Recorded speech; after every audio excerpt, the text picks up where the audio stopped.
والا ہے یار، بڑی عظمتوں والا ہے، لیکن قسم ہے رب کعبہ کی اور قربان جائیے اس طالب علم کی زندگی پر اور اس کے مقام پر جب وہ اپنے گھر سے نکلتا ہے، اب رب کعبہ کسی دنیا دار کو نہیں بلکہ فرشتوں کو حکم دیتا ہے، اے فرشتوں اب اس کے قدموں کے نیچے لال قالین کو بچھایا نہیں جائے گا، بلکہ اب اس کے قدموں کے نیچے اپنے نورانی فرشتوں کو بچھا دو اور دنیا کو بتا دو جب دنیا کا بڑا آدمی آتا ہے لال قالین بچھائی جاتی ہے، اور جب طالب علم آتا ہے تو فرشتوں کے پروں کو بچھا دیا جاتا ہے۔ بات ہے نعرہ تکبیر، نعرہ رسالت، علماء اہل سنت حضرت علامہ مفتی بلال منظری صاحب قبلہ، نعرہ تکبیر۔ بہت اچھا، لال قالین نہیں بچھائی جائے گی، اب اس کے لیے اللہ کے نورانی فرشتے اپنے پروں کو بچھائیں گے۔ اور یہ جو طالب علم کا تصور ہے نا کہ جو مدرسے میں ہے وہی طالب علم ہے، اس کو بھول جائیے۔ ہر وہ انسان طالب علم ہے جو گھر سے یہ ارادہ کر کے نکلتا ہے کہ مجھ کو علم دین حاصل کرنا ہے۔ یہ حدیث ہر اس انسان کے لیے ہے، آپ اس سے بالا نہیں ہے، خارج نہیں ہے، آپ بھی اس میں شامل ہیں۔ اب جب انسان اپنے گھر سے نکل کر کے آ گیا، انسان گھر سے آیا، علم دین حاصل کریں گے، آپ جو یہاں پر بیٹھے ہیں اللہ کی رحمتیں نازل ہوتی ہیں۔ اس لیے کہ ہمارے علماء فرماتے ہیں اندہ ذکر صالحین ینزل الرحمہ، جہاں صلحاء کا ذکر ہوتا ہے، اولیاء کا ذکر ہوتا ہے، اللہ کی رحمتوں کا نزول ہوا کرتا ہے۔ میں حدیث پاک پڑھ رہا تھا، مجتمع قوم فی بیت من بیوت اللہ یتلون کتاب اللہ ویتدارسونہ بینہم۔ نبی فرماتے جب لوگ کہیں پر جمع ہو کر کے قرآن پاک کی تلاوت کرتے ہیں اور اس کا تدارس کرتے ہیں، اب اللہ اس کو 4 انعام عطا کرتا ہے۔ پہلا انعام یہ ہے کہ اللہ ان کے دلوں پہ سکون نازل فرما دیا کرتا ہے، اللہ ان پر سکینہ نازل فرماتا ہے، ان کے دلوں پر سکون نازل ہوتا ہے۔ یار ذرا مجھے بتائیے جال پور کے سندی صحیح العقیدہ غیور مسلمانوں، انسان سکون کے لیے کیا کچھ نہیں کرتا۔ کروڑ پتی ہے بندہ کہتا ہے مجھے سکون چاہیے، انسان لکھ پتی ہے کہتا ہے سکون چاہیے، انسان کے پاس دولت ہے کہتا ہے سکون چاہیے، انسان کے پاس زمین ہے لیکن کہتا ہے سکون چاہیے، ہر انسان کو سکون چاہیے۔ آپ دیکھ لیں لوگ نکلتے ہیں کبھی باغات کی طرف تاکہ سکون حاصل کر لیا جائے، لوگ کبھی پارک کی طرف جاتے ہیں تاکہ سکون حاصل کر دیا جائے، لوگ کبھی جنگلات کی طرف نکلتے ہیں کس لیے تاکہ دل کو سکون مل جائے۔ لیکن یاد رکھنا جال پور والوں، انسان کو سکون کبھی پارک میں مل نہیں سکتا ہے، اے سی میں بیٹھ کر کے انسان کو کبھی سکون میسر نہیں آ سکتا ہے، دنیا کی کسی بھی کونے میں جا کر کے انسان کو سکون نہیں مل سکتا۔ آپ کہیں گے مولانا پھر سکون کہاں ملے گا؟ میں کہوں گا یار میرا ایک جملہ یاد رکھنا، دنیا کی کسی بھی دولت میں اللہ نے سکون نہیں رکھا، دولتوں سے انسان کو سکون نہیں ملے گا، کسی ٹیبلٹ یا گولی میں اللہ نے سکون نہیں رکھا، بلکہ رب نے قرآن کی بولی میں سکون رکھا ہے۔ یعنی جہاں نماز ہوگی بندے کو سکون ملے گا، جہاں روزہ ہوگا بندے کو سکون ملے گا، جہاں نماز ہوگی بندے کو سکون ملے گا، جہاں تلاوت ہوگی بندے کو سکون ملے گا۔ اس لیے کہ رب نے دنیا کو بتا دیا الا بذکر اللہ تطمئن القلوب، اور لوگوں سن لو دلوں کو جو سکون ملتا ہے وہ اللہ کی ذکر سے ملا کرتا ہے۔ نعرہ تکبیر، نعرہ رسالت، علماء اہل سنت، واہ واہ واہ واہ واہ، ماشاءاللہ ماشاءاللہ۔ جواب نہیں ہے بھائی، نبی پاک علیہ الصلاۃ والتسلیم نے فرما دیا اللہ ان کے دلوں پر سکون نازل فرماتا ہے، وغشیتہم الرحمہ، اور اللہ کی رحمتیں ان کو ڈھانپ لیتی ہیں، وحفتہم الملائکہ، اور فرشتے ان کو اپنی آغوش میں لے لیتے ہیں، وذکرہم اللہ فی من عندہ، اور ان بندوں کا جو آج یہاں بیٹھ کر کے آپ قرآن کی باتیں سن رہی ہیں، حدیث کی باتیں سن رہی ہیں، اللہ رب العزت فرشتوں کی جماعت میں ان بندوں کا ذکر کرتا ہے جو قرآن کو پڑھا کرتا ہے۔ اب ذرا مجھے بتائیے، اس چھوٹی سی محفل میں اور مختصر سے وقت کے لیے اگر یہ کیا جائے تو اللہ یہ کچھ عطا فرماتا ہے، تو جہاں صبح و شام طلبہ قرآن پاک کی تلاوت کرتی ہوں، وہاں اللہ کی رحمتیں کس قدر نازل ہوتی ہوں گی، کس قدر رب کی رحمتیں۔ طلبہ جن کو لوگ حقارت کی نظر سے دیکھتے ہیں، یار کبھی ایسا نہیں کرنا چاہیے، لوگوں کو ہوش کے ناخون لینے چاہیے، آخر وہ کر کیا رہی ہیں، ان کے مقام اور ان کے مرتبے، ان کی شان کو سمجھنا چاہیے، اور جو ان کو پڑھا رہا ہے اس کا مقام بھی کس قدر بلند ہوتا ہے۔ خیرکم من تعلم القرآن وعلمہ، بڑی بڑی ڈیوٹی نوکری دنیا میں ہیں، اجارے بڑے سے بڑے ہیں، لیکن نبی فرماتے جو قرآن کو سیکھتا ہے اور دوسروں کو سکھا دیتا ہے، دنیا کا سب سے بہتر انسان ہوا کرتا ہے، سب سے بہتر انسان وہ ہوتا ہے۔ اب میں آپ سے عرض کروں گا، میں کہہ رہا تھا وہی طالب علم نہیں ہے جو مدرسے میں جا کر کے علم دین حاصل کرے یا مدرسے میں جا کر کے طلباء کی طرح رہے۔ میں آپ سے بھی عرض کروں گا، آپ اپنے علماء کے پاس جائیے، آپ اپنے ائمہ کے پاس جائیے اور جا کر کے آپ علم دین حاصل کریے۔ قسم ہے رب کعبہ کی، وہ رب تبارک و تعالی انسان کو تمام تر نعمتیں اور شان عظمتیں عطا فرمائے گا، لیکن شرط ہے کہ انسان محنت کرے، شرط ہے کہ انسان اس کے لیے نکل جائے، خود کو تیار کرے۔ ہمارا کیا ہے کہ ہم خود تیار نہیں ہوتے ہیں، نہ علم دین سیکھتے ہیں، نہ اس پر عمل کرنے کی کوشش کرتے ہیں۔ یہ ساری چیزیں کس لیے پھیلی ہے؟ ہر طرف جو صلح کلیت پھیلی ہوئی ہے، ابھی جو مولانا غلام محمد نے تقریر کی ہے، اس کی ضرورت کیوں پیش آئی؟ اس لیے کہ ہم نے اپنی اولاد کو عالم دین نہ بنایا، ہم خود علم دین سیکھ نہ سکے، ہم علماء کے پاس جا کر کے بیٹھ نہ سکے۔ یار ذرا خود کو تیار کریے۔ صحابہ اکرام نے ایک ایک حدیث کے لیے ایک ایک مہینے کا سفر کیا ہے، وقت کی قلت ہے، تشریف لانے والے ہیں میاں کچھ ہی دیر میں آنے والے ہیں، لیکن آپ ذرا سنیے گا پیارے آقا کے پیارے دیوانوں، کس قدر ہمارے اکابر نے سفر کیا ہے اور سفر کی صعوبتوں کو برداشت کیا ہے،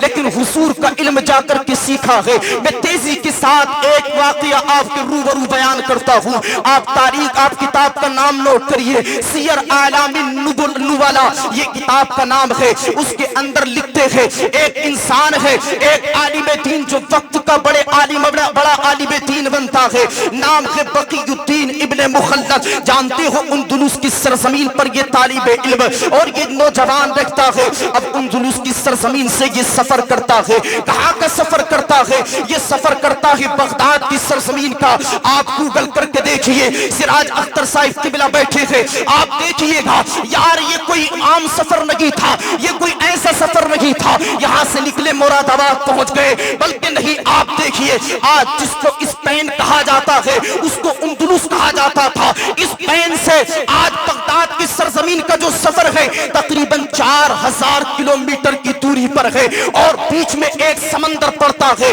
اب یہ بقی الدین ابن مخلد علم دین حاصل کرنے کے لیے، مصطفیٰ کا علم سیکھنے کے لیے، نبی کا دین سیکھنے کے لیے اب یہ ایک جوان سفر کرتا ہے۔ ہر سفر کی صعوبتوں کو اور سختیوں کو برداشت کرتے ہوئے اور سفر کی مسافت کو طے کرتے ہوئے یہ جوان آگے بڑھتا ہے۔ کس لیے بڑھ رہا ہے؟ اس نے سنا تھا ایک بڑے عالم دین بغداد کی سرزمین پر رکھتے ہیں جن کو امام احمد بن حنبل کہا جاتا ہے۔ اب یہ سفر کرتا ہے، یار ہم نے کتنے سفر کیے گئے، ہم تو اپنے امام کے پاس نہ آ سکے، ہم تو اپنے عالم کے پاس نہ جا سکے تاکہ علم دین حاصل کرتے، لیکن تمام تر صعوبتیں اور سختیاں برداشت کرتے ہوئے یہ جوان آگے بڑھ رہا تھا، یعنی کہ دنیا کو بتا رہا تھا ہر ظلم ہر جفا گوارا ہے، اتنا کہہ دے کہ بس تو ہمارا ہے۔ یہ آگے بڑھ رہا تھا، اب یہ صعوبتیں اور سختیاں برداشت کر رہا تھا۔ کئی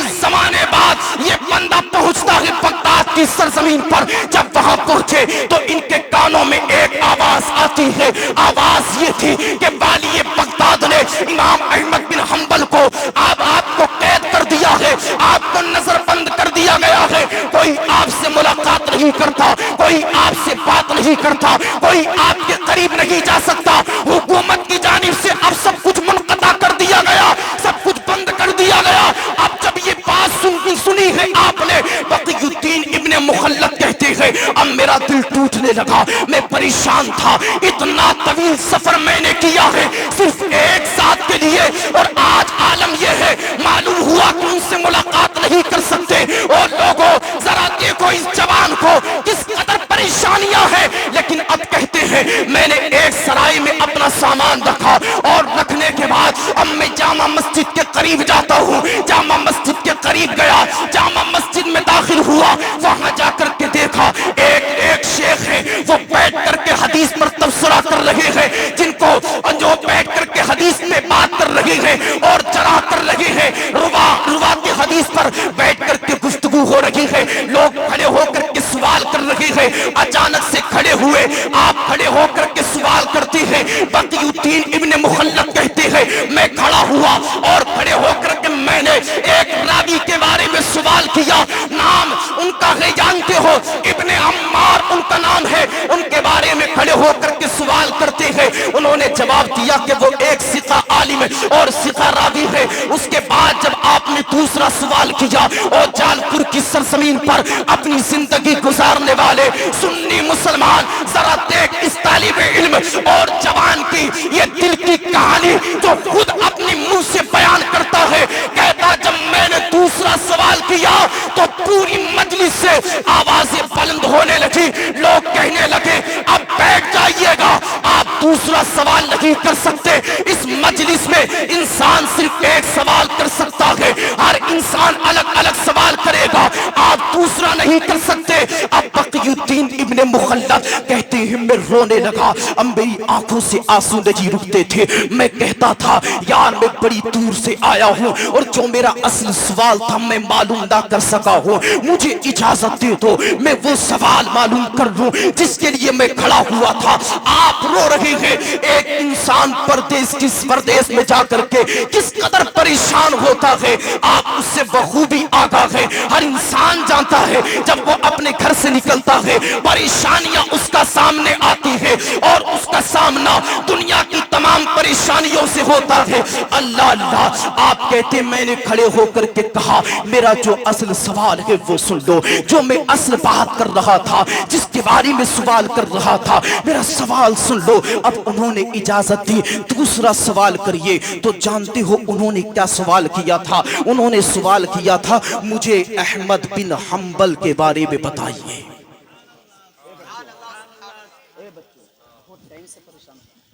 بیٹے ادھر آ، کالے پریان والے ادھر آ، اٹھ کے آ، ادھر آ، ادھر آ بیٹے ادھر آ، ارے اٹھ کے ادھر آ۔